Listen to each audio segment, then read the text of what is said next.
Over the last several months, I've been calling all of my constituents, not all of my, I've been calling many of my constituents to make sure that they know about the way that voting is happening this year.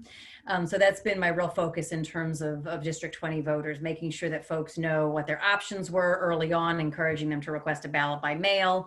Later on, making sure they knew where the polls were, because of course, all of that was different this year. So that was my real focus locally. I also spent a good bit of time at food distribution sites, handing out information about voter registration. I think it's really important right now with COVID, the devastation of COVID, the devastation of the recession, to make sure that people, when they're reaching out for help, are also are getting the immediate help they need, but also are getting a chance to get connected to the power, voting, and the political process to change the system for the long term.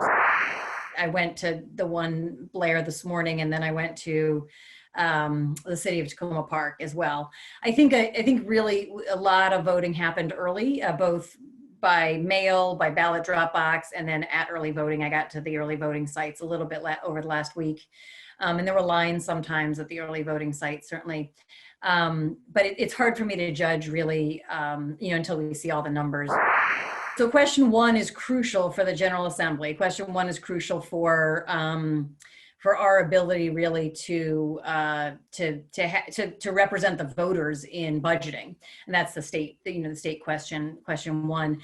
And we saw that, in terms of Montgomery County specifically, we've seen that in two areas. One is the purple line. I think you were at the press conference that we had recently.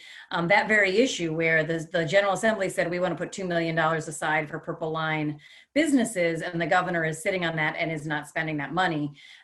If we were to pass question one, which I hope we will, then when the legislature says we're putting $2 million towards purple line businesses, the governor has to do that. That's what question one will do. So that's crucial.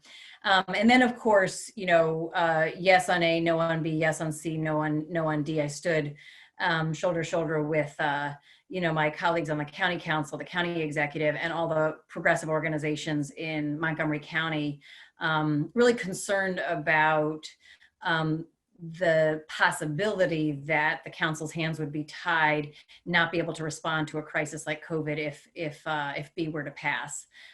So I certainly did a lot of voter education around those questions as well.